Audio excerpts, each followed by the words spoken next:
Ligue aí o seu aplicativo, vamos à palavra de Deus em Lucas capítulo 9, a partir do verso, Lucas 9, verso 10. Vamos fazer uma leitura um pouco mais extensa nessa noite, você vai nos acompanhando aí. Enquanto você acha esse texto, dar aqui algumas informações, né? Essa semana é uma semana em que nós retomamos muitas das atividades naturais, né, da igreja, do nosso cotidiano. Nós passamos um tempo, né, sem atividades ministeriais, porque estávamos envolvidos, né, na reforma e tudo aquilo que a gente tinha para fazer, e agora a gente retoma e o nosso calendário ficou bem apertado, então vai ter muitas atividades nos próximos finais de semana. Então essa semana é uma semana cheia.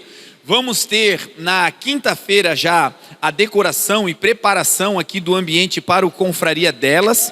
Então meninas, venham, sexta-feira é dia de Confraria das Mulheres, então vamos ter, né, a nossa estreia aqui temática. Convide uma amiga, venha para cá. Quinta-feira as meninas vêm para cá para enfeitar aqui, deixar a igreja pronta, e na sexta-feira nós temos o nosso Confraria delas. E como é tradicional, no dia de Confraria delas, que vai ser na sexta, nós vamos ter a nossa tenda da congregação, o nosso Ministério da Fumaça para os homens. Então homens, nós vamos ter a nossa barraca, né, armada, organizada, e agora, né, sem soberba, nós temos um terreno atrás, um estacionamento amplo, aonde nós vamos, né, fazer a nossa fumaça não vamos mais ficar na goteira, né, vamos ter a nossa barraca e vamos ter um espaço assim para que todos possam chegar. Então vai ser uma bênção, te convido. Homens, nós vamos ter o nosso Ministério da Fumaça, vamos fazer uma carninha, um churrasco, e as meninas vão se alimentar, né, espiritualmente aqui, e nós lá na carne, em nome de Jesus. Vamos ter também no sábado à tarde, nós vamos ter o Street Church com a galera dos jovens. Está marcado, Brunão? Lá no bairro São Paulo, na Rua Geral, no final da Rua Geral do bairro São Paulo, você vai encontrar lá a galera dos jovens. Vai ter teatro, louvor, adoração, palavra de Deus. Vamos estar ali envolvendo toda a juventude, e se você desejar, esteja lá junto conosco.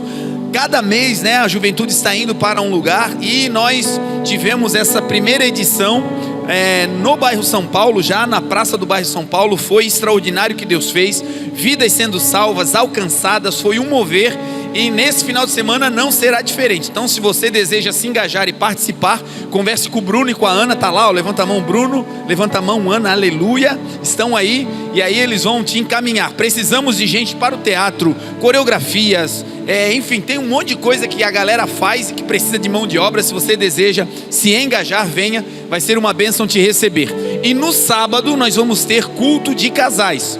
Você que é casal, né, está namorando, é noivo, é casado, venha para cá, vai ser um dia de ministração específica para casais. Nós queremos te receber.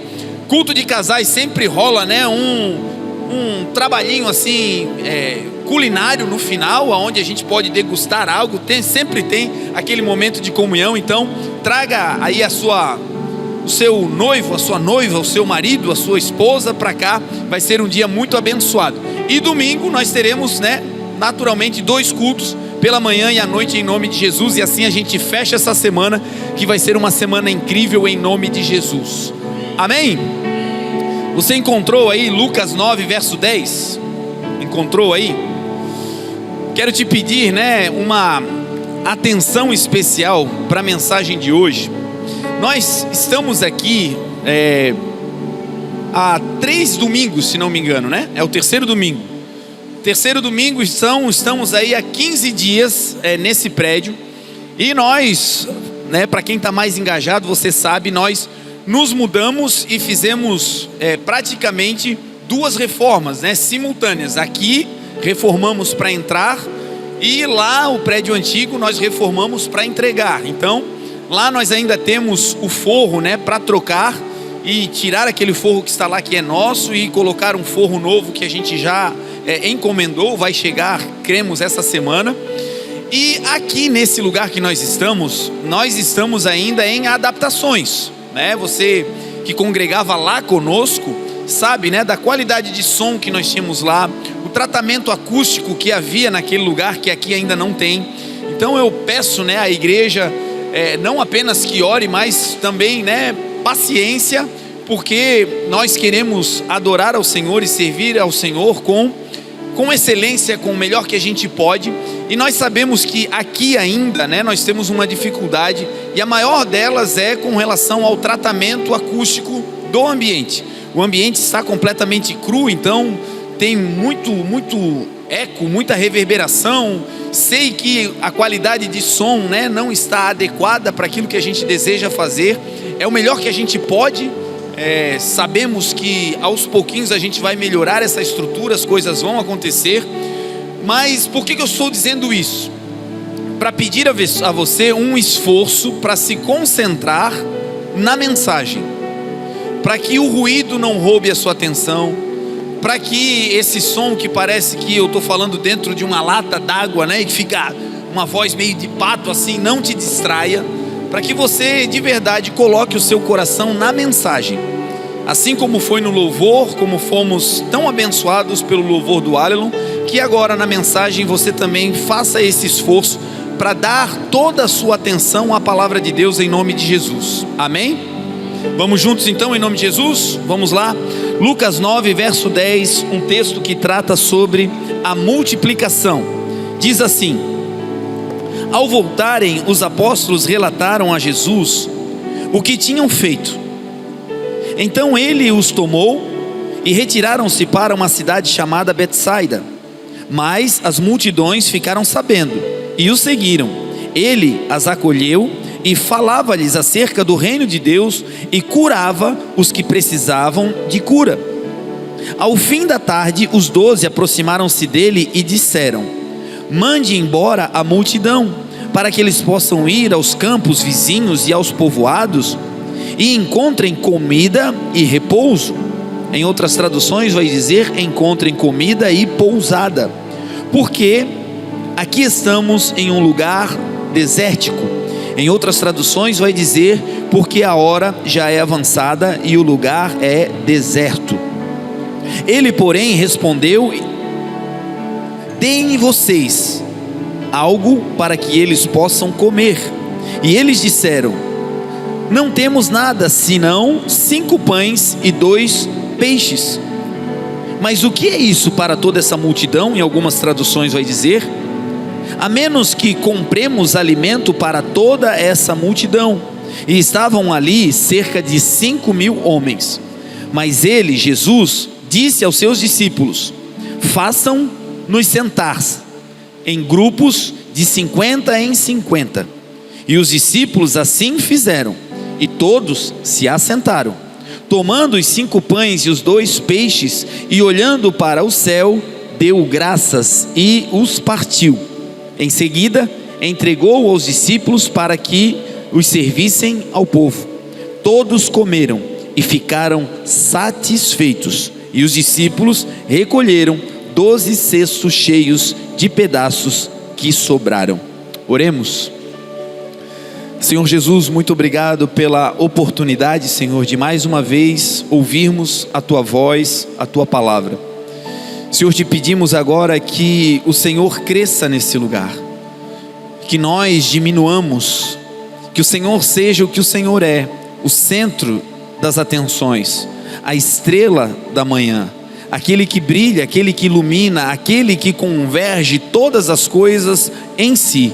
Que o Senhor agora tome a atenção máxima de cada coração, que os nossos olhos físicos e espirituais estejam focados no Senhor, que tudo aquilo que está à nossa volta, Senhor, agora fique como que em um plano de fundo, e que o Senhor seja a voz que ecoe e fale com cada filho e cada filha nesse lugar.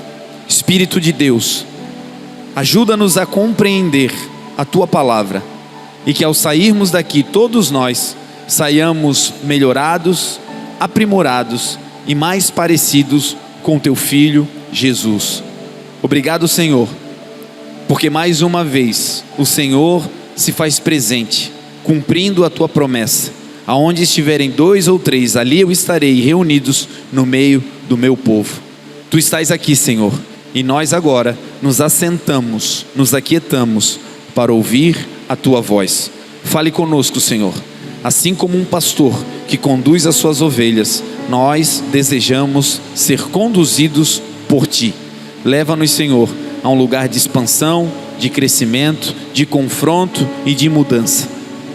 A Ti, Jesus, e somente a Ti, juntos nós Te damos toda a honra, toda a glória e todo o louvor, em nome de Jesus. Amém. Amém? Irmãos, o tema de hoje é um tema que, quando ele é ministrado de uma maneira não espiritual, ele ganha uma conotação humana, carnal, de triunfalismo. Esse tema que nós vamos abordar hoje é um tema que, de alguma maneira, seduz o coração da humanidade. É um tema que, quando nós escutamos, ouvimos e não fazemos uma reflexão bíblica profunda, ele pode soar como algo que apenas sirva de um afago para a nossa alma, mas não gere uma mudança no nosso espírito. E que tema é esse? O tema de hoje é multiplicação.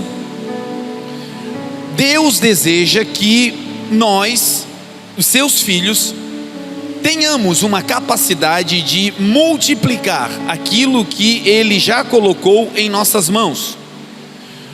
Vamos passar por momentos de dificuldades, de vales, de desertos, mas esses lugares devem ser de transição.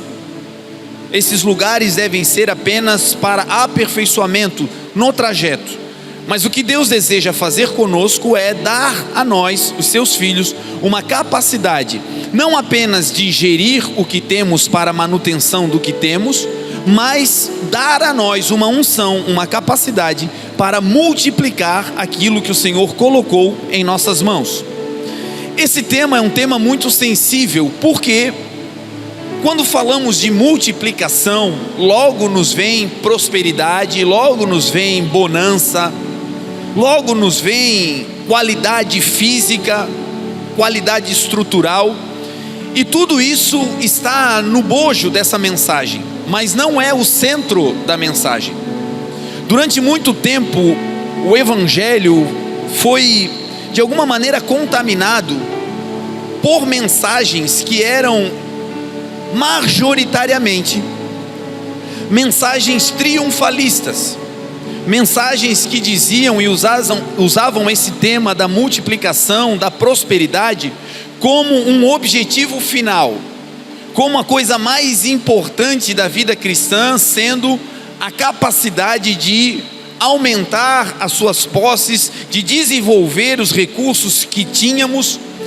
E por muito tempo, esse evangelho, que não é o evangelho bíblico, ganhou repercussão, ganhou espaço no meio das igrejas e no meio da comunidade cristã.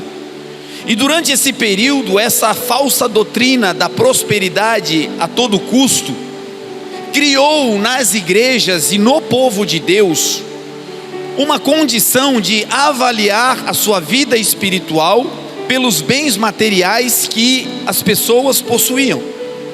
Então, nessa teologia da prosperidade que não é bíblica, a pessoa era medida pelos recursos que ela tinha ou não tinha.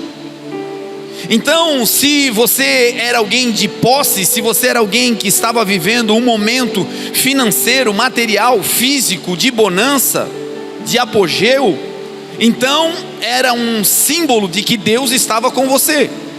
Mas se porventura você estivesse passando por um momento de crise, uma quebra financeira, uma dificuldade física, estrutural em alguma área da sua vida, então essa teologia gerava no meio do povo de Deus uma crença de que Deus não estava com aquela pessoa. E essa teologia causou muito dano, porque Deus quer nos prosperar, porque Deus quer fazer com que nós, os seus filhos, desfrutemos do melhor dessa terra. É bíblico. Deus quer fazer com que nós não tenhamos uma vida inteira de dificuldades. As dificuldades são inerentes à caminhada cristã. No mundo nós teremos aflições, mas uma hora isso vai passar e nós vamos alcançar um lugar de paz, de descanso, de bonança, inclusive financeiramente falando. Mas o Evangelho não se trata apenas de enriquecer o seu povo. O Evangelho puro e verdadeiro fala sobre a salvação da nossa alma. A prosperidade bíblica não é ter tudo.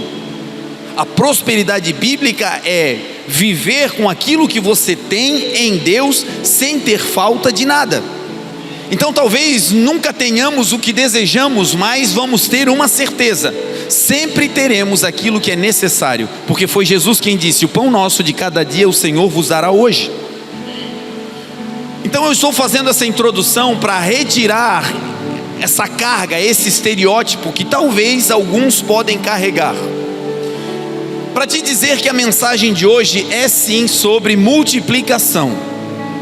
Mas essa mensagem não está concentrada na multiplicação em si. O que o Senhor deseja hoje tratar ao meu e ao seu coração é dar a mim e a você ensinos, nos ensinar segredos, princípios espirituais que vão acontecendo na minha e na sua trajetória até que a multiplicação aconteça, até que o sobejar de Deus, o de repente de Deus nos surpreenda na vida física, espiritual, material, em todas as instâncias. Mas a multiplicação é o final do processo e ela não é o alvo. O alvo da ministração do Senhor hoje conosco é o processo e não a multiplicação em si. É necessário dizer isso porque, se hoje nós aprendermos aquilo que o Senhor deseja declarar ao meu e ao seu coração sobre os segredos da multiplicação, sempre que nós encontrarmos uma área de estagnação nas nossas vidas, nós vamos poder aplicar esse princípio e vermos os resultados bíblicos dessa instrução prática.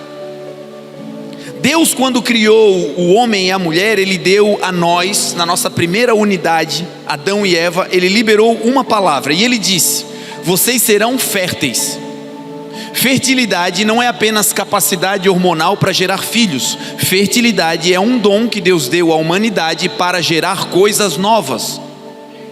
É por isso que o povo de Deus é fértil, é criativo, tem capacidade de criar coisas que ainda não existem. É porque em nós habita esse DNA do nosso Deus, uma palavra. Nós somos um povo fértil. Você vai ter capacidade de resolver problemas lá na empresa que você está, no setor que você está, criando situações novas para dar resposta a problemas que nunca antes foram solucionados daquela maneira. Mas para o povo de Deus, que é criativo, que é fértil, que representa Deus naquele lugar, Deus pode te dar coisas inéditas. É por isso que o mundo vive de mesmice, mas quem é de Deus vive em novidade de vida.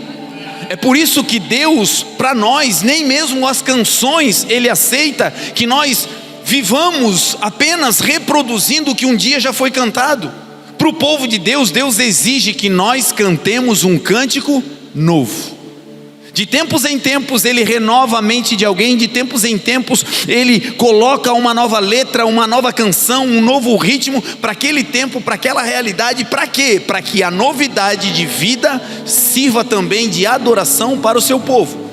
Deus tem essa capacidade de te fazer viver coisas novas que ninguém viveu, porque Ele é o Deus da fertilidade, e essa fertilidade habita em nós. Agora, junto com a fertilidade, Deus também disse que nós deveríamos nos multiplicarmos.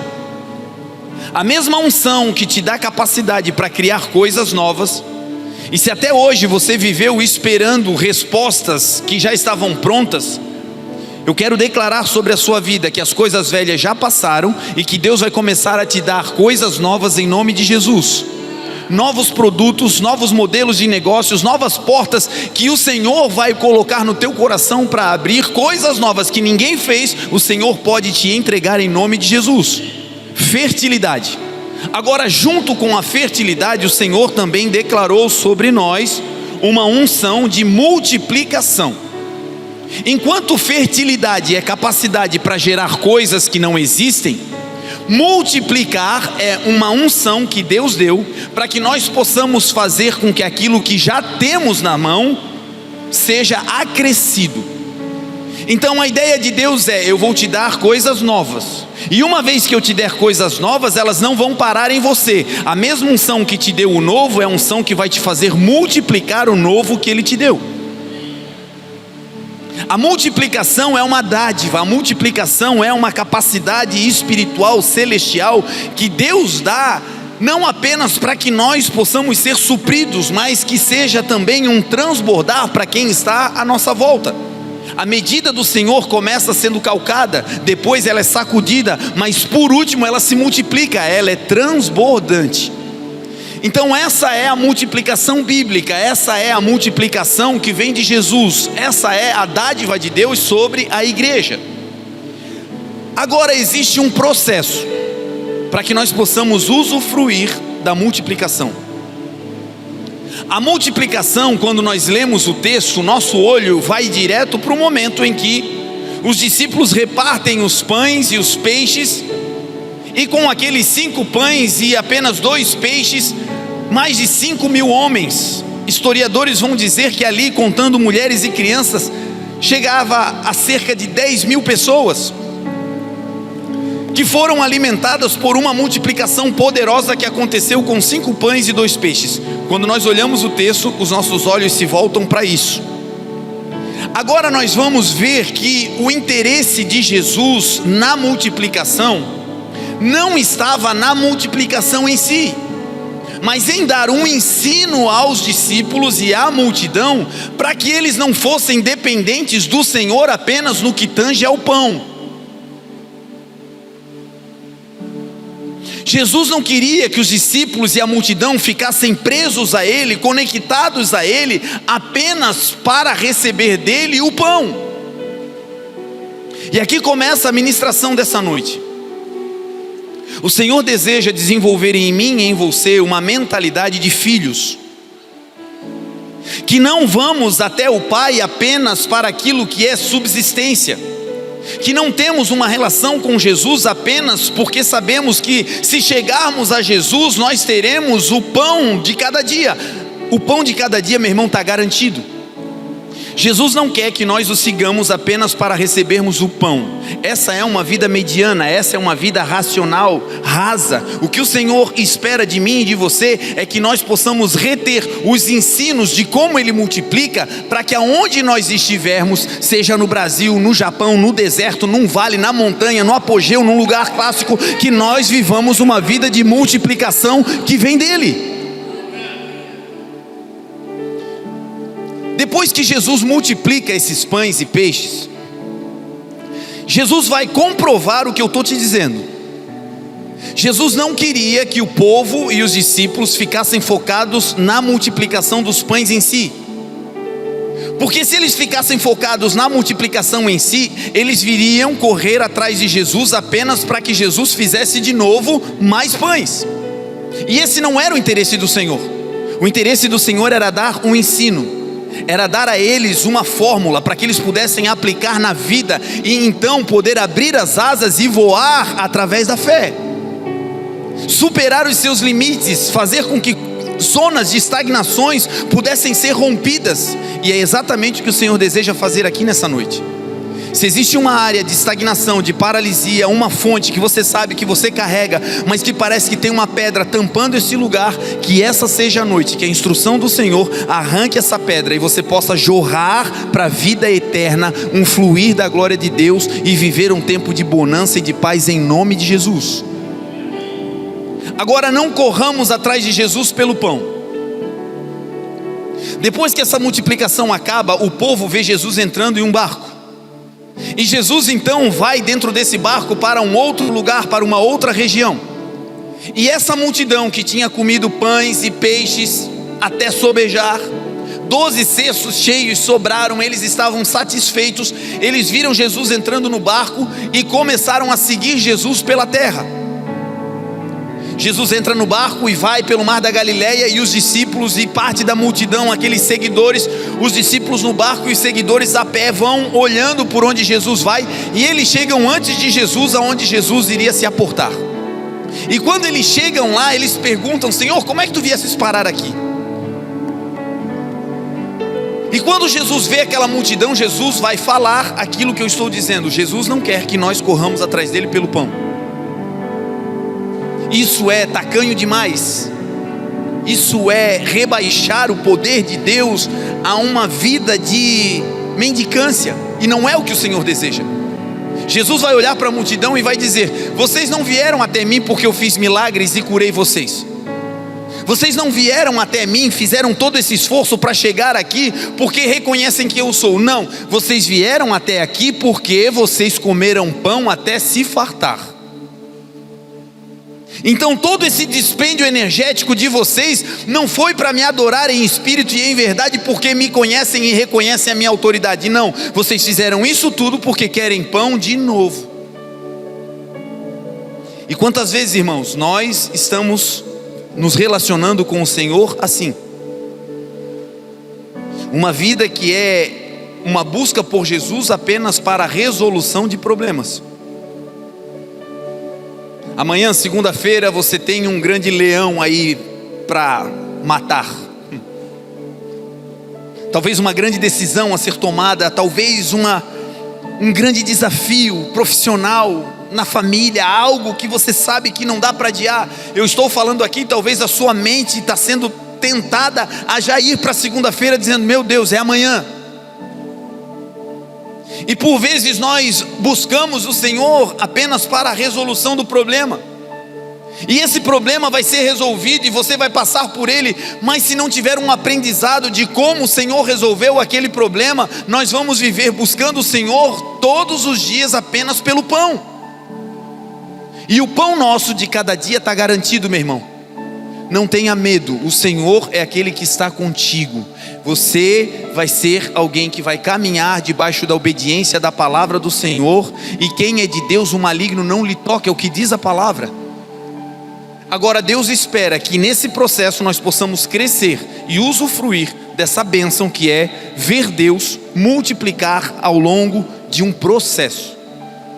Dito isso, o primeiro ensino sobre a multiplicação desse texto está localizado no início do texto, quando a multidão está ali com fome e os discípulos vêm até Jesus. Depois que Jesus curou a multidão, pregou para a multidão, os discípulos vêm até o Senhor e eles vão dizer: Senhor, manda essa multidão embora para que eles possam comprar comida, porque a hora é avançada e o lugar é desértico. Os discípulos estavam dizendo: Senhor, manda o povo embora, porque o horário para que algo acontecesse, para que a fome deles, o problema deles fosse sanado, já passou. E o lugar geográfico não é adequado para que eles permaneçam. E aqui vem o primeiro ensino sobre homens e mulheres que vão viver a multiplicação de Deus na sua vida. O primeiro conceito que Jesus ensina a esse povo é: se nós andamos com Jesus, nunca haverá horário tardio, nem lugar inadequado para que Jesus se mova na minha e na sua vida. Você e eu precisamos aprender sobre isso, porque o que trai a nossa fé muitas vezes é exatamente o horário, o tempo. Os discípulos disseram: Senhor, já passou da hora, se não aconteceu até agora, não vai mais acontecer, manda eles embora.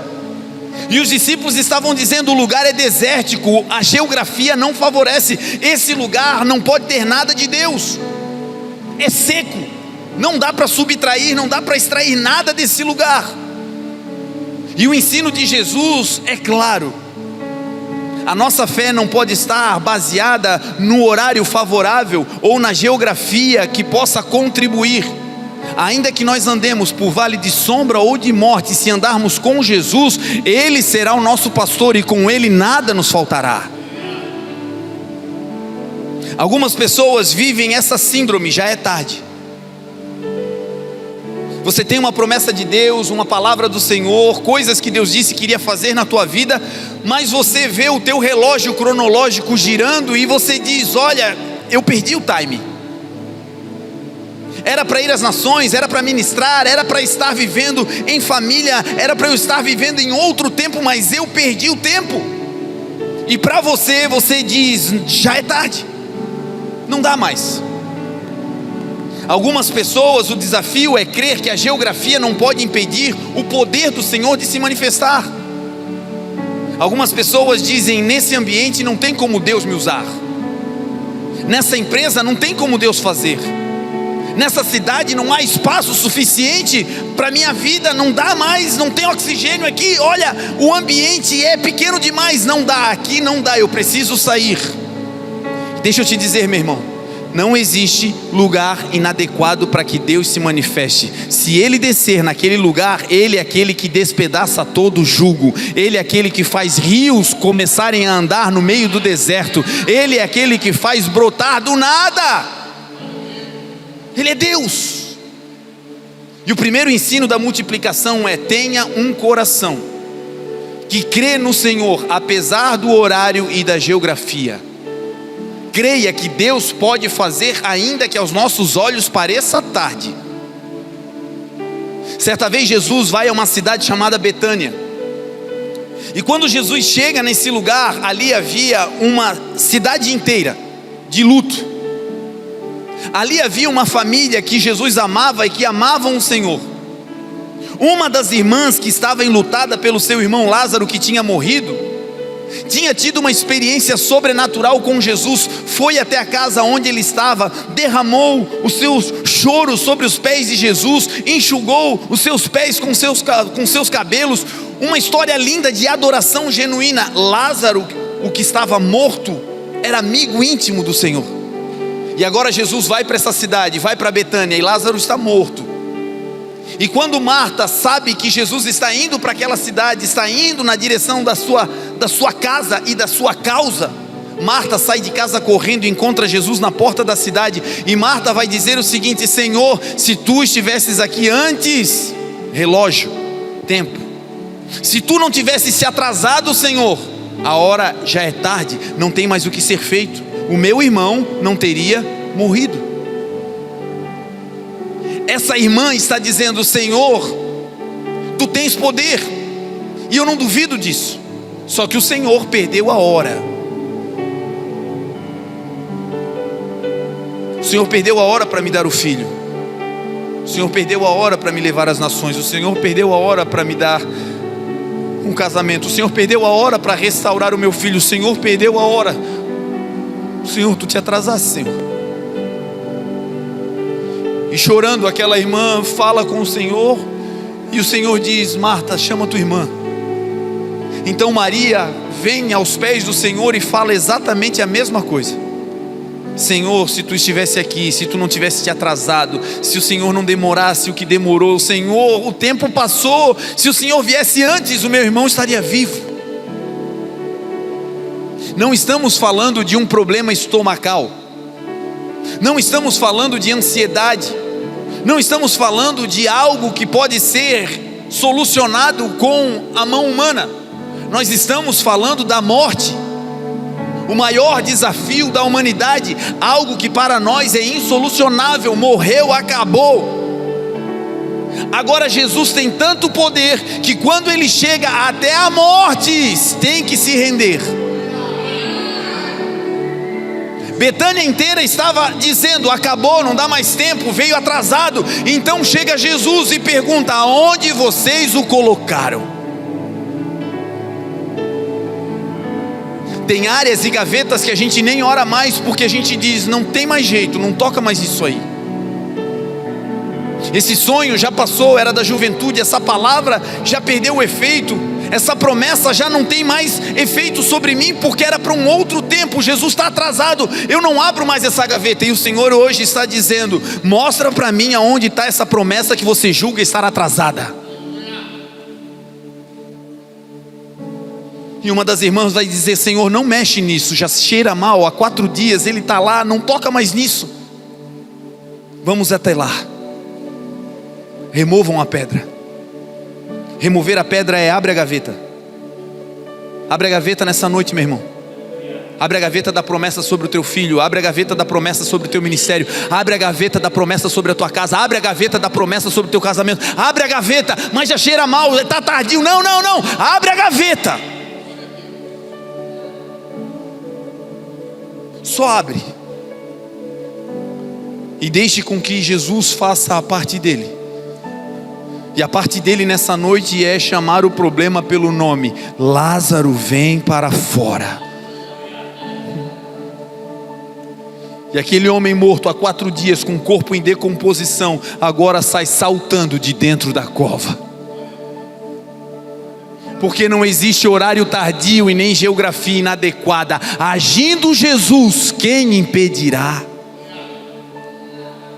O final dessa história é multiplicação, mas começa com Jesus trabalhando na incredulidade dos discípulos. O final dessa noite, meu irmão, é uma multiplicação poderosa sobre a minha e a sua vida, mas começa com esse ensino. Creia, não é tarde demais para Jesus te usar, não é tarde demais para Ele abrir a porta, não é tarde demais para Ele curar, não é tarde. Jesus ensina isso aos discípulos,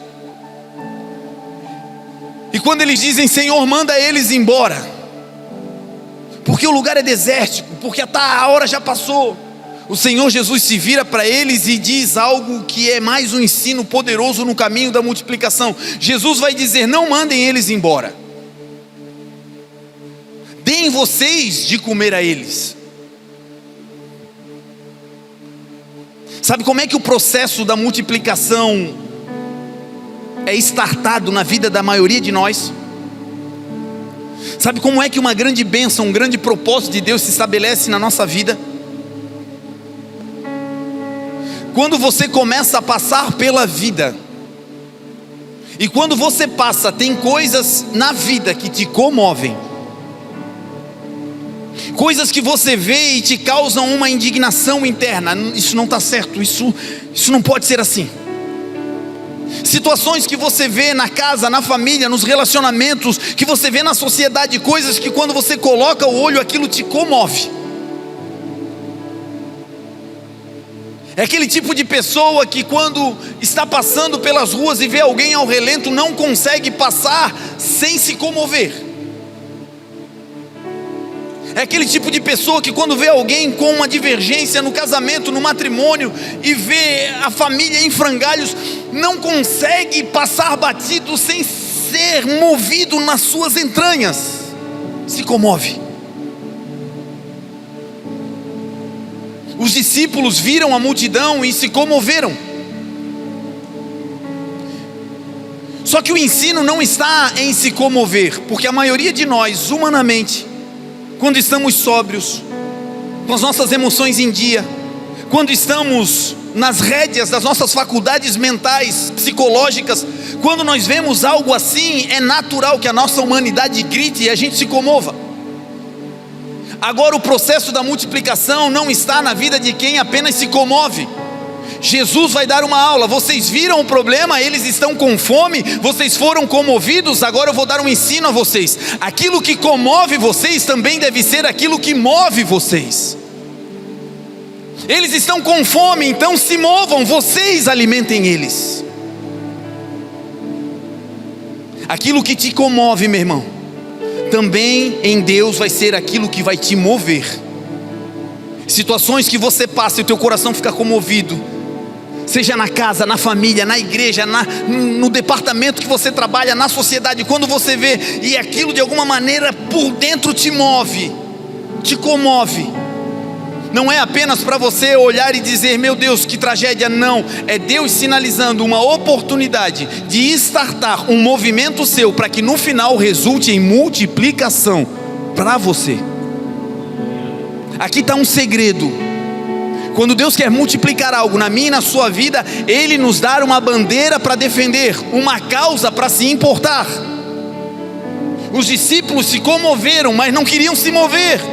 Estavam dizendo: tem um problema, que eles resolvam o problema. E Jesus disse: não, se vocês estão comovidos, eu vou ensinar como é que a multiplicação começa. Se movam. Se envolvam com esse problema, e eu sou o Deus que vou dar o recurso para vocês solucionar esses problemas. Quando a igreja começou, lá no hotel, começou a frequentar a igreja uma jovem, e ela ia com a sua amiga, sentava na frente, às vezes sentava atrás, mas estava sempre ali. E quando nós nos mudamos 2, 3 meses depois para a sala onde nós estávamos, na parte de baixo, as crianças lá no hotel ficavam de um lado do restaurante e a reunião era do outro. E quando nós fomos para a sala anterior, era tudo no mesmo piso, não tinha nenhuma sala, só tinha os banheiros. As crianças ficavam numa mesinha que nós colocamos ali. E as crianças falavam alto, as crianças brincam, criança é criança. Mas aquilo atrapalhava de certa forma o culto daquela irmã. E um dia ela não aguentou, ela disse: olha, bispo, eu preciso falar com o senhor.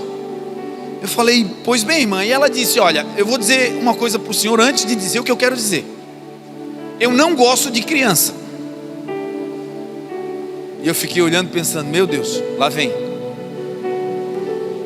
E naquele dia as crianças tinham tido um culto bem avivado. E aí ela disse: eu não tenho paciência com criança, eu não quero nem ter filho. E eu: pois bem, irmã, pensando no que isso vai dar, né?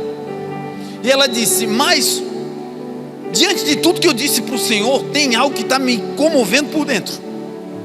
E eu falei: sim, irmã, o que é? Ela disse assim: olha, só pode ser Deus, porque eu não gosto de criança, eu não quero ter filho, eu não tenho paciência, mas eu estou sentindo um desejo louco de fazer um teatro, uma aulinha, para que as crianças possam ter algo durante a ministração da palavra. E eu olhei para ela surpreendido, porque achei que ela ia reclamar, e ela disse: olha, eu quero fazer algo. E eu disse: amém, irmã. E ela falou assim: mas é uma vez só, tá? Resumo da ópera: essa menina foi a líder dessa igreja do Ministério Kids durante 2 anos a fio. Ela não sabia, mas eles não podiam ter filhos. Foram fazer exames e descobriram que não poderiam engravidar. E sabe como ela está hoje? Deixou a liderança apenas para cuidar do seu bebezinho que está para nascer. A Ele honra, a Ele glória, a Ele louvor. E hoje você olha, nós temos sala, olha para as crianças, tem um grupo, uma turma, tem professoras, tem material didático. Sabe como é que isso tudo começou? Com uma irmã que se comoveu, mas não se comoveu e ficou dizendo: meu Deus, que barulheira. Ao se comover, o Espírito se moveu. E quando a gente olha para a sala, a gente vê Deus multiplicou, porque Ele é fiel. Comece a enxergar situações na tua vida que te comovem como uma oportunidade clara de Deus para multiplicar. Ah, meu irmão, se nós entendermos isso, nós não vamos mais desperdiçar. Não é apenas um incômodo, é Deus, é o céu dizendo: te envolve com isso, porque eu vou te dar recurso para solucionar esse problema em nome de Jesus. O ensino do Senhor Jesus segue, porque os discípulos, quando recebem do Senhor a palavra: deem vocês de comer a eles, os discípulos vão dizer: Senhor, nós não temos nada, a não ser 5 pães e 2 peixinhos. Mas o que é isso para toda essa multidão? A não ser que nós entremos na cidade e compremos alimento para toda essa multidão. Os discípulos agora estavam diante de uma grande demanda, e eles estavam com uma capacidade de resolução diminuta. O processo da multiplicação sempre é assim: Deus te dá uma grande missão, e quando você olha para a sua capacidade de resolução, ela é quase inexistente. Deus te dá uma tarefa, e para realizar aquela tarefa você não tem a estrutura necessária. Para o mundo, para quem não tem fé, para quem não compreende as coisas de Deus e o processo da multiplicação, esse é um sinal clássico de: não se meta com isso. Tem uma grande tarefa e você não tem condições, sai fora, nem toca nesse negócio. Agora, em Deus é a comprovação clássica de que Deus está no negócio. Sempre que Deus vai fazer algo e é dele, a tarefa que ele te dá é sempre superior à sua capacidade humana de realizá-la. Porque se Deus te dá uma tarefa e você tem todos os recursos, você vai e realiza. E não precisa de um elemento fundamental nessa equação chamado fé. Se Deus te dá a tarefa e você não tem os recursos, você vai precisar da ordem monetária celestial. E qual é? Fé. Vocês estão fazendo, Jesus?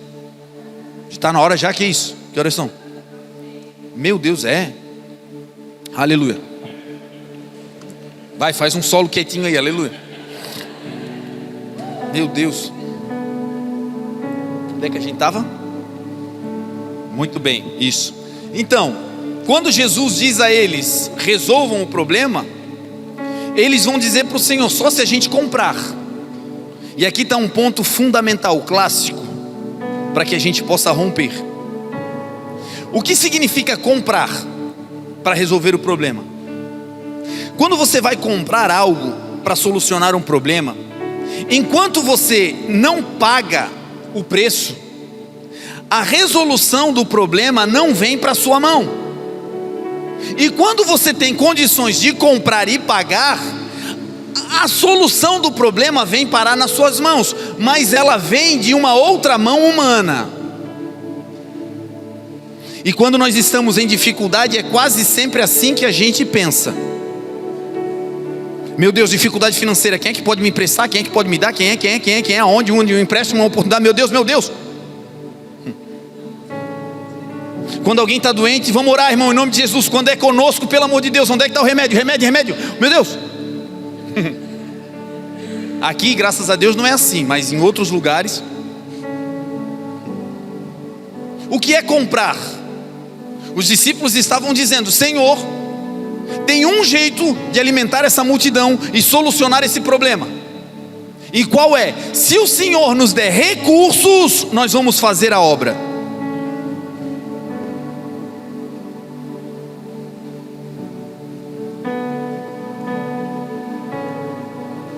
Pessoas que têm um chamado incrível, uma promessa diretiva do Senhor, uma visão clara do que tem que fazer, mas sempre se escondem atrás do recurso dizendo, quando Deus me der, Senhor, conta comigo.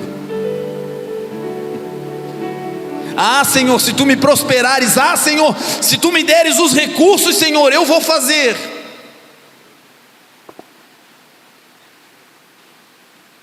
E é justamente o contrário. O Senhor te chama, e quando você olha para a demanda, você não tem um recurso, você não tem as ferramentas, você não tem como realizar, e nesse processo, você, no meio desse processo todo, você levanta a mão e diz, eis-me aqui, Senhor. O que eu tenho, Senhor, é muito pouco para realizar isso aí, mas se o Senhor está me chamando, conta comigo. E aí então, ao botar o pé, o Senhor abre o mar. E aí então, ao se lançar em fé, o Senhor te sustenta debaixo das suas asas. E aí então, ao botar o seu coração naquela dificuldade, o Senhor começa a te dar a possibilidade de administrar os recursos que vão acontecendo para que a obra seja concluída.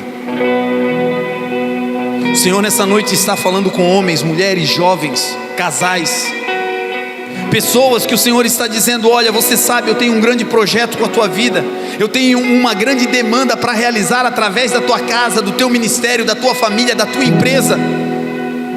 Só que o que eu quero fazer é muito maior do que você tem capacidade hoje, mas essa capacidade não é pela compra, não vai vir da mão humana, essa capacidade vai vir do céu. Porque toda boa dádiva, todo dom perfeito desce do alto, vindo do Pai das luzes, em quem não há mudança e nem sombra de variação, porque porta que Ele abre, ninguém pode fechar.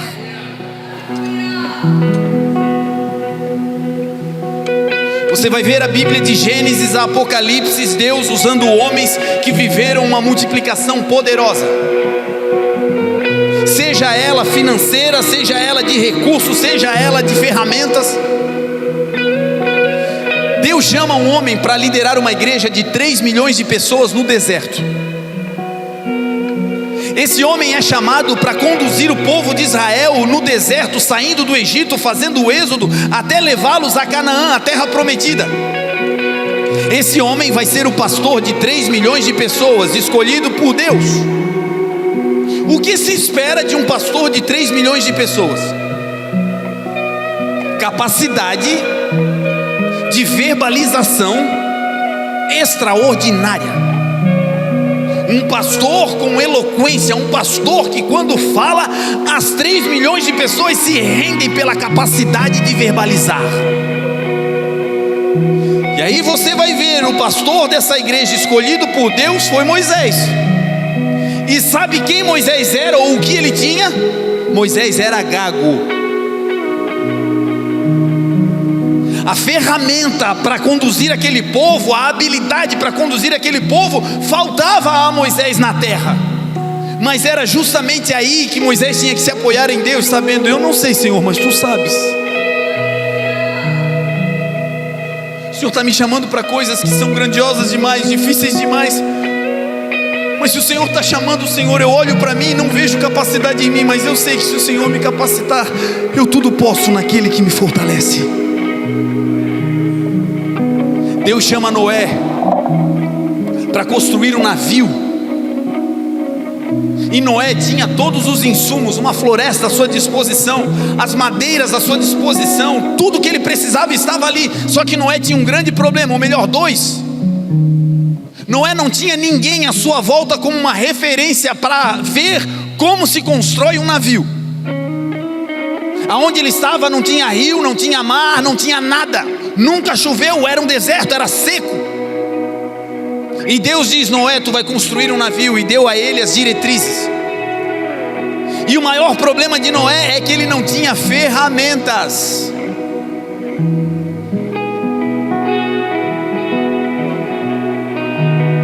Me lembro quando nós entramos aqui nesse prédio. A nossa primeira tarefa antes de pintar, o desejo era começar pintando. Mas nós não tínhamos dinheiro para comprar tinta. Então nós pensamos, vamos fazer com aquilo que já tem. O que tem? Dá para a gente capinar o terreno ali atrás. Aquele projeto que nós fizemos de 10 dias, organizado cada coisa, não foi porque a gente pensou, olha que estratégia linda. Não, era o que tinha. E o primeiro dia só dá para varrer e capinar, vamos fazer isso. Chegamos aqui, os irmãos começaram a chegar e nós estávamos lá atrás capinando. Um grudado na cerca com uma faca sem fio. Tínhamos uma pá que não tinha cabo e uma outra pá de cavar. E com isso nós estávamos capinando, cada grupo num canto. E aí chegou um irmão dizendo: tá aí, cadê a enxada? Não tem, enxada não tem. Tá aí o facão, cadê o facão? Não, facão não tem. Não tem, irmão. Tá, mas... E deu para ver no olho dele a indignação. Como assim? E ele sumiu. Daqui a pouco chega o irmão. Quando ele chega, ele vem trazendo uns chapéus de palha que parecia um sombreiro, um para cada um. Eu já me alegrei, eu digo: pá, que irmão preparado, trouxe aí um negócio para alegrar a gente. E aí ele foi no carro e começou a tirar ferramentas novas, facão, enxada, pá, e colocou à disposição da igreja e ofertou para a igreja, e a obra foi feita e o terreno foi limpo.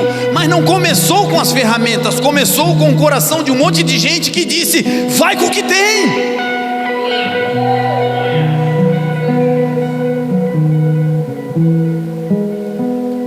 O marido que você tem é esse aí, vai com o que tem.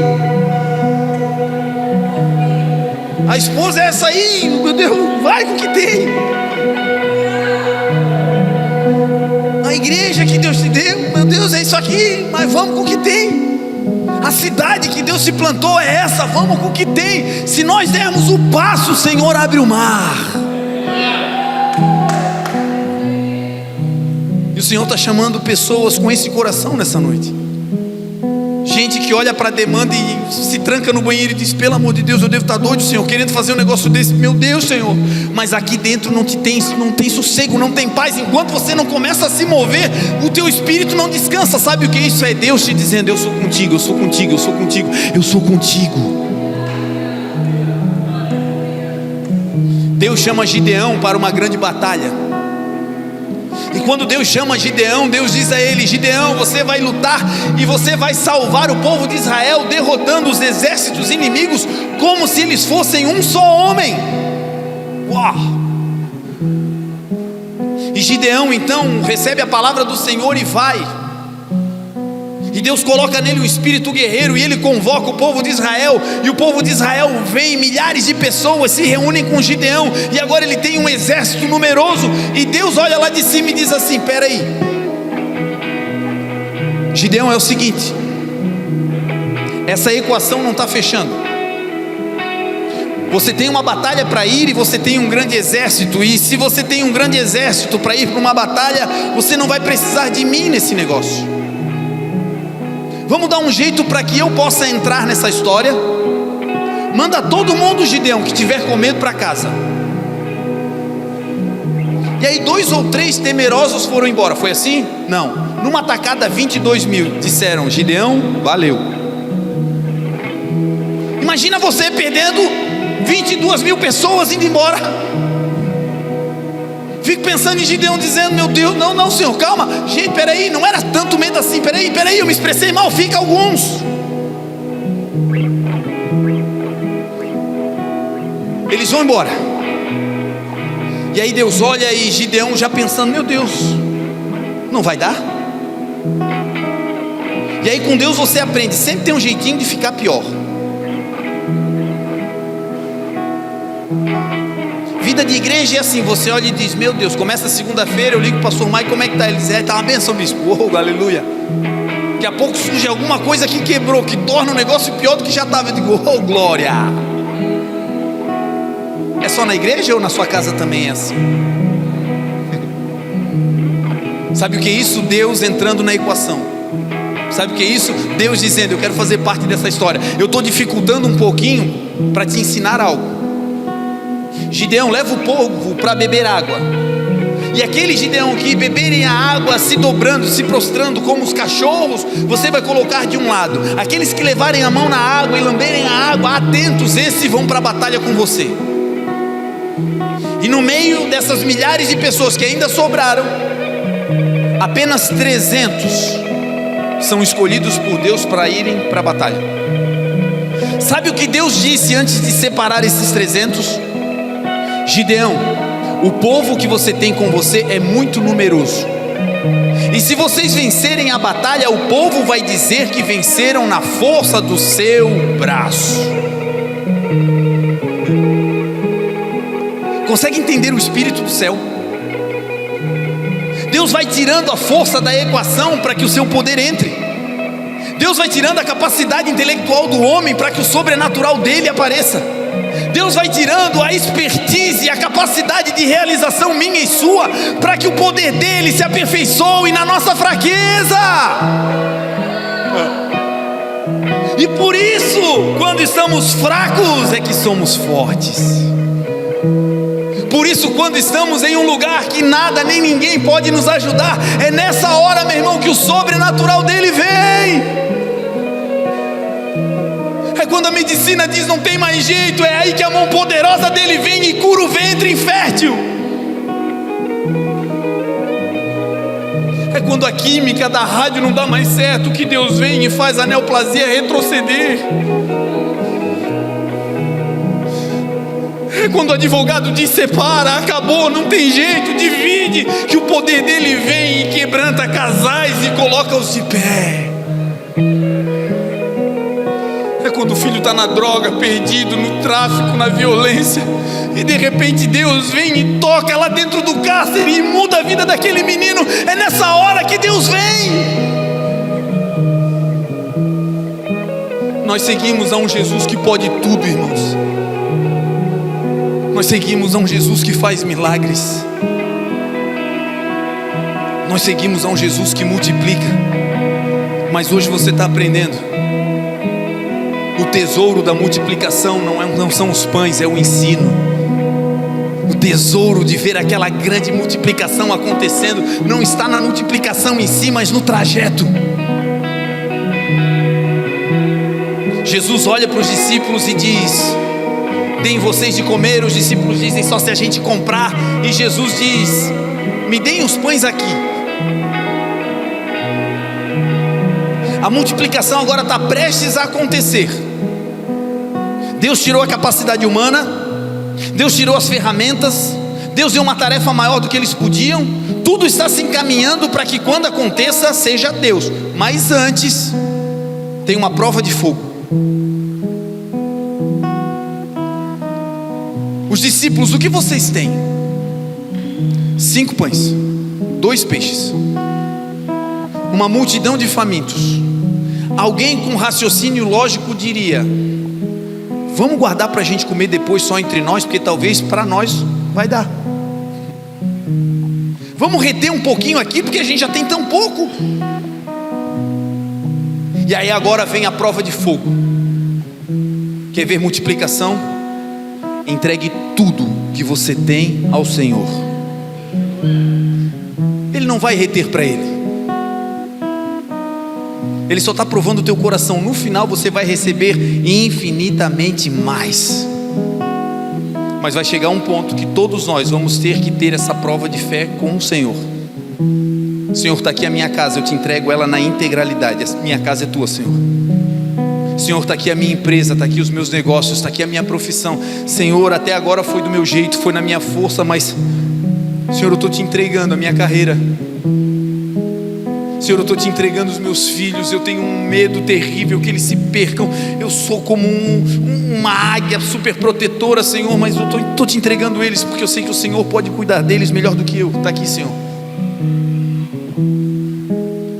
Eu só tenho um pouquinho de recurso aqui, Senhor, só tenho um pouquinho de recurso, e eu estou retendo isso aqui, porque eu tenho medo que acabe. E o Senhor está dizendo: coloca nas minhas mãos, porque nas minhas mãos o que é pouco para você vai ser o suficiente para alimentar tu e a tua casa para sempre. O desafio dos discípulos agora é pegar os pães e entregar ao Senhor. E eles fizeram isso, entregaram tudo. Gente que vive na integralidade para o Senhor vai escutar do Senhor o que Pedro um dia escutou. Quem crê em Jesus, por vezes é tentado a olhar para a sua trajetória e dizer: eu já estive num lugar mais alto, e parece que a conta não está fechando.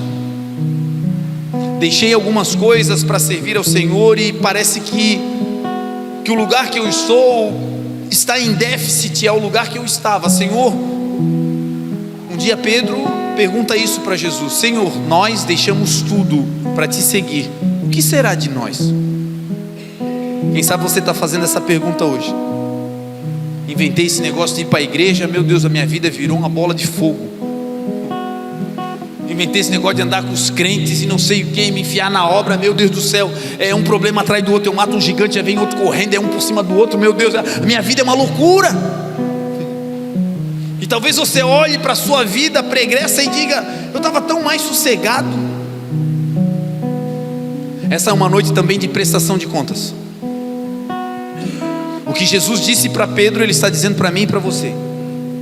Não existe ninguém que tenha deixado filhos, irmãos, pais, mães e campos por amor a mim e ao Evangelho, que não receba 100 vezes tanto nesse tempo e na vida vindoura a glória eterna. Ah, meu irmão, vai chegar um dia que Deus vai virar uma chave e você vai dizer: uau! Vai chegar um dia que você vai olhar para trás e vai dizer: essa foi a melhor escolha que eu fiz na minha vida. E não por aquilo que Ele vai dar do lado de fora. Você já pode dizer isso por aquilo que Ele fez aqui dentro. Hoje você deita e dorme porque o Senhor é aquele que te sustenta. Hoje, diante dos gigantes da segunda-feira, eles com a sua cara feia já não te tiram mais o sono. Você deita e dorme porque o Senhor é aquele que te sustenta. Os discípulos colocam tudo na mão do Senhor, e o Senhor vai dar a última aula da multiplicação. O Senhor pega aqueles pães e peixes, Irmãos, nós tivemos a oportunidade de comer o suposto peixe da multiplicação, a espécie de peixe que dá no Mar da Galileia. Eu não sou um apreciador de peixes, então não levo a minha avaliação muito em consideração. Mas pensa num peixinho feio e sem carne. Ele é virado só em espinho. Vasconcelos estava lá, comemos o peixe de Pedro. Hoje em dia é uma iguaria, caríssimo, graças a Deus que eu não pedi. E ele é desse tamanho, cheio de espinhas grossas, com um pouquinho de carne. O peixe que Jesus recebeu não era um peixe vivo batendo assim, não.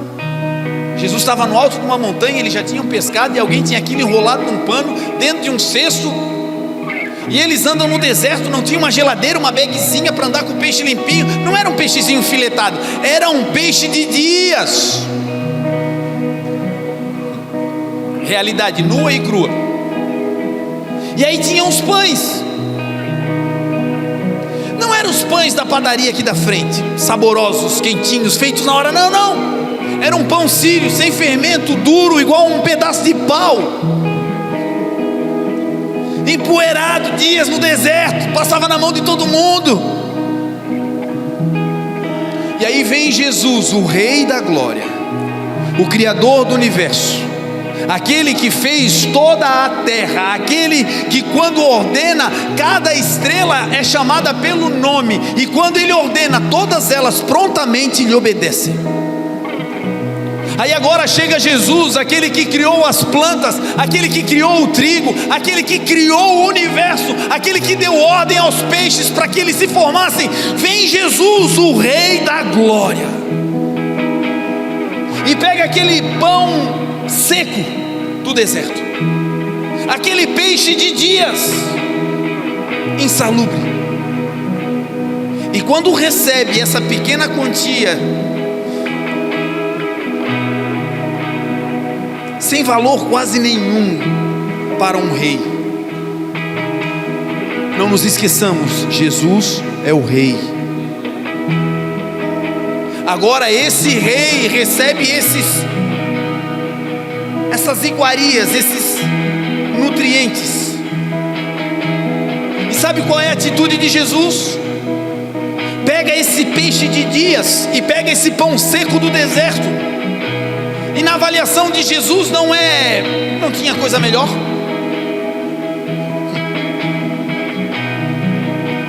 Graças a Deus a gente não faz isso, porque por vezes o carrinho que a gente tem está fazendo barulhinho, a gente diz, esse carro, né, Jesus?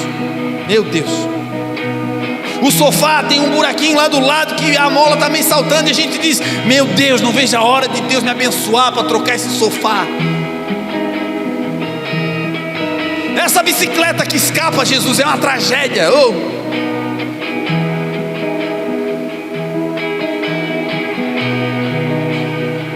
Sabe qual é a última aula da multiplicação? O Rei da Glória dando uma aula de gratidão. É isso que tem. Levanta o Pai. Pai, eu te dou graças por esses pães secos, por esse peixe sem vida, porque eu sei que uma vez, Senhor, nas minhas mãos e consagrado a Ti, quando eles voltarem à mão do povo, vai ter um poder de nutrição inigualável. O que Deus já colocou nas Tuas mãos, se for completamente entregue ao Senhor, com gratidão, quando voltar para Tuas mãos, tem um potencial inimaginável. Jesus dá aos discípulos, e os discípulos agora entregam para o povo. Mas antes de entregar, Jesus dá uma ordem, que é a última para a gente terminar, antes que caia o dedo do irmão ali. Jesus vai dizer agora aos discípulos: o povo vai se alimentar, eu vou dar a vocês os recursos, mas antes de dar o recurso para vocês, vou testar o coração de vocês com relação ao cuidado com as pessoas. O recurso não vem para solucionar uma demanda apenas. O recurso vem quando as pessoas são a prioridade. que nós mais vivemos aqui foram milagres financeiros. Mas o mais importante não foram as coisas que Deus deu, foram as experiências que as pessoas aqui dentro tiveram nesses dias. Em cada momento a gente encontra um testemunho de alguém que estava pintando a parede com outra irmã, e daqui a pouco o Espírito Santo veio e pegou todo mundo e disse: meu Deus, o que é isso? Gente que estava doido na rua e que veio, entrou na igreja e ficou, e Deus está fazendo. Porque o coração não está no recurso, o coração está nas pessoas. Jesus agora vai dizer: eu vou dar recurso a vocês, mas antes eu vou provar o coração de vocês com relação à gestão dessas pessoas, ao cuidado com essas pessoas. E Jesus vai provar eles em 3 instâncias. Jesus vai dizer: antes do recurso vir, vocês precisam ter capacidade organizacional. Está todo mundo com fome, está uma bagunça isso aqui. Organiza o povo em grupos de 50 em 50. Tem coisa que Deus quer nos dar e só não nos dá porque ainda está tudo bagunçado. Organiza a mesa e você vai ver o contrato chegando. Organiza lá o depósito e você vai ver o suprimento chegando. Organiza as dívidas e você vai ver o recurso chegando para pagar. Organiza o negócio e você vai ver Deus te entregando o recurso. Organiza de 50 em 50. A gestão não era apenas de organização, a gestão também era emocional. O povo vai sentar de 50 em 50 e eles precisam se sentar. Porque não adianta estar em grupo se está todo mundo falando, todo mundo doido, todo mundo emocionalmente desequilibrado. Não, o que é se assentar? Se assentar significa: o povo vai esperar a minha ordem. Às vezes a gente espera, mas espera numa ansiedade terrível. Deus diz: olha, eu vou fazer, espere. E a gente vai lá e diz: Senhor, já fez? Não fez ainda, não fez. Já fez agora, Senhor, não está pronto. Ai, que bênção, um dia o Senhor vai fazer, já fez, Senhor. Uma ansiedade terrível. E aí vem o salmista no Salmo 40 e dá uma aula sobre como esperar. Esperei com paciência no Senhor. É esperar, mas não é para esperar ansioso. É para esperar, mas não é para esperar doido, alucinado, não. É para esperar com paciência. Sabe o que significa paciência? Paz consciente. Eu sei, eu tenho consciência da gravidade, mas ninguém rouba a minha paz, porque a minha paz não vem da solução do problema, minha paz vem de Jesus. Esperei com paciência no Senhor, e Ele, o Senhor, se inclinou a mim. Sabe o que significa o Senhor se inclinar a nós? É o céu vindo na tua direção. É você esperando e dizendo: Senhor, eu estou gemendo aqui, mas eu confio que o Senhor vai fazer algo. Senhor, o mundo está dizendo o contrário. Eu olho para o lado e não vejo esperança nenhuma, mas a minha esperança está no Senhor. E porque eu espero com paciência, o Senhor vem na minha direção. Esperei com paciência no Senhor, Ele se inclinou a mim e ouviu o meu clamor. Tirou-me de um lago horrível, de um charco de lodo, pôs os meus pés sobre uma rocha e firmou os meus passos. Pôs um novo cântico em minha boca, um hino ao nosso Deus. Muitos o verão e crerão e confiarão no Senhor. Esse caos que você está passando, tem muita gente que está olhando e dizendo: meu Deus, se fosse comigo, eu já tinha endoidado. E você está passando, e está passando, e está passando, e você diz: meu Deus, que luta! E nessa luta você está ministrando o evangelho poderoso de Jesus para muita gente à sua volta. Sentem-se em grupos organizados, gestão de pessoas, organização emocional. E por último, o Senhor Jesus vai dizer: entregue a eles o quanto eles quiserem. E os discípulos fizeram exatamente como Jesus tinha dito. A última prova da multiplicação é: não negocie a instrução que o Senhor te deu. Faça exatamente como o Senhor mandou, e você vai ver que vai dar certo para a glória de Deus. Os discípulos entregam, e vão entregando, e as pessoas vão comendo, e está todo mundo saciado. E de repente a fome termina. E quando a fome termina, 12 cestos cheios sobraram. Por que Jesus não deixou o que sobrou com a multidão? Porque o que sobrou não ficou com eles, já que eles estavam no deserto. Porque Jesus tirou a sobra da multidão? Porque Jesus não queria gerar no coração do povo uma cultura de mendigar o pão e nem de viver de forma dissoluta. Se a sobra fica ali, não precisa mais trabalho, não precisa mais nada, daqui a pouco a gente encontra Jesus e vamos embora. Quando Jesus retira a sobra, a preocupação do dia seguinte, a dependência de Deus volta imediatamente. E é assim que Ele faz conosco. Poderia sobrar um pouquinho, mas não sobra, dá na conta. Meu Deus, dá na conta, dá na conta, dá na conta. É Deus dizendo: eu quero te manter vivo, um dia vai sobrar, calma. Essa palavra, gente, é para o nosso coração. Nós não seremos aqueles que vão correr atrás do pão, nós vamos correr atrás de Jesus, para a glória dele. Se coloque de pé em nome do Senhor.